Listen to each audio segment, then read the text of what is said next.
Yan mga kabisyo, merong nagawi sa baluarte natin, Boss Christian de la Rama ng Pasig para na. Original na dekotora na to nung nabili mo. Nung dumating galing Subic, ano?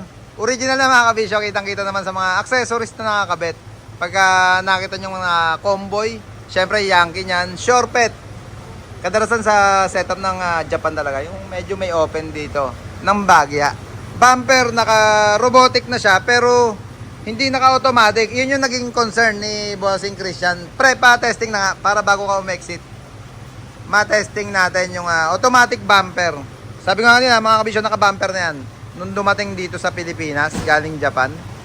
Self-loading or yung car carrier, yung unit ni Bossing Christian. Pare, taas mo nga. Taas bumper. Siyempre, ganun pa rin ang setup. Pagdating sa stopper sa taas niya, kusang hihinto at pababa na, pare. Yan. Kung nakita nyo yung sticker, pina-additional na lang din ni Bossing Christian yan dito sa baluarte natin. Yung sticker design ng bumper niya.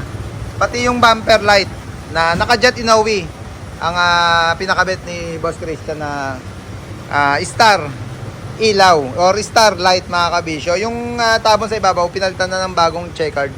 Gawa nung naghaba, nung in-automatic, humaba siya ng bagya. Pakita ko lang yung loob, pre. Japan concept. Yan, pati steering cover niya, syempre naka floral na or yung sakura. Pati mga tela niya, yun, yung chandelier syempre. Gravity, yun yung sinasabing gravity. Noong isang araw galing kang Sambuanga ba yun? Noong nakarang linggo, no? Yan, may hinila silang, or may kinarga silang kotse. Electric car. Parang BYD ba yun? BYD na kotse. Underglow, yan pa yung naging project. Mudguard. Pre, tapaludo.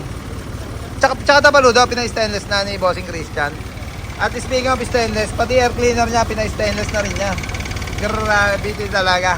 Merong isang nagkulang na parts. Pero nalaglag ba? Hindi mo na nakita? Nahulog yung isang panel nung sa tapaludo niya. Kaya, sama na kalsada. No? Talagang, hindi may iwasan talaga. Silupay-pay nga, tanggal ang ngayon. Ang siding, side grill. Hindi na nahulog. Medyo na bend nung mabigat yung karga niya pa uwi. PC40, parang kalmado, ingat dyan at si Boyong. Ito na yung dinagdag natin dyan. Yung isang portion nga nung kanyang accessories design. Pero ang ganda mga kabisyon, naka dekotora concept na yan nung nakuha ni Bossing Christian from Japan. Pinauwi dito sa Subic mga kabisyo at kinuha na nga niya. Naka Alcoa Max na rin na 5 stud. Pero naka na rin do, hub cover. Handyan na yan. Original na yung hub cover. Binaping na lang mga kabisyo yung Alcoa Max. Mudguard, sabi ko parang mababa. Parang masyadong mababa. Tatasan mo daw yung molye. Yan, iangat yung molye. Taillight, original na nakakabit. Pre-hazard mo para makita lang namin yung Kiboki or yung Koito taillight. Original Japan din yan. Siya na yung nakakabit sa unit. Pati yung grills protection. Yan, naka-sequential mga kabisyo yung kaliwa at kanan syempre. Pre-preno nga para makita lang natin yung brake light. Preno. Backhorn, di ba may backhorn na mic voice? Ayan, mic voice. Yan yung mic voice na pina-add ni Bossing Christian. Kung gusto nyo rin ng ganyang mga backhorn mga kabisyo, mga accessories pang elf, pang truck, tawag lang kayo sa number na naka-plus sa screen natin. Ganda nung light box niya dito, dalawa. Kabilaan yan. Siyempre sticker, hindi mawala yan. Dito muna tayo, yung business name mo sir, DMC. DMC Tracking Services. Ito pa yung isa yari sa baluarte natin na door emblem. Merong design na diamond at siyempre Panaplex sticker. Yari sa baluarte natin. Speaking of sticker, ito na. Yung Team Kabisyo Custom Build na logo natin. Pagka gusto nyo rin ng ganyang sticker mga kabisyo, meron tayo dito. Pero sabi ko nga sa kanila, pagka nahihimas natin yung unit nyo, tsaka lang natin lalagyan yan. Pero ang pinamimigay natin dyan yung mahaba. Kagaya nung nasa likuran naman niya. Pati yung mga ilaw niyan mga kabisyo, andyan na yan. Nung dumating galing Japan, naka-butterfly na rin. Yung purple niya. Naka-split manifold. Ito pa nga pala isang pinagawa ni Bossing Christian. Naka-split na yan na tubo. Pina-stainless niya. Yung palabas naman.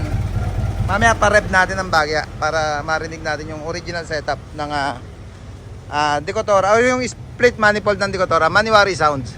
Yan, ito yung pinamimigay nating sticker pagka mayroong humingi. Pre, pa-rev nga ng konti. Parinig natin yung Maniwari sound.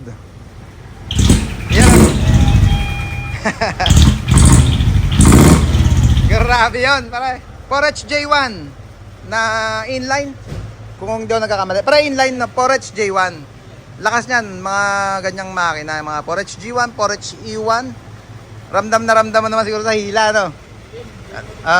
Lupit yan, mga ganyang makina. Yung setup nga mga kabisyo, bago tayo magsimula sa video, ito na, sabi ko nga nakakabit na lahat yan.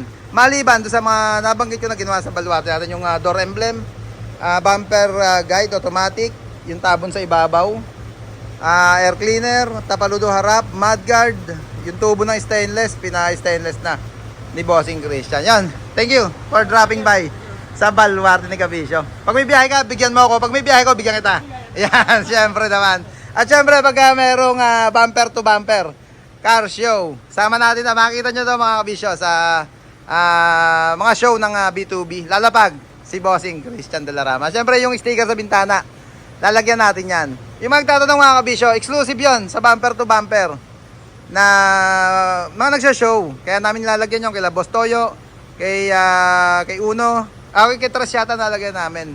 O si Dos yata, hindi ko sure, pero ilalapag natin yon pagka merong show. Si Boss Joseph, yan, shoutout sa Boss Joseph.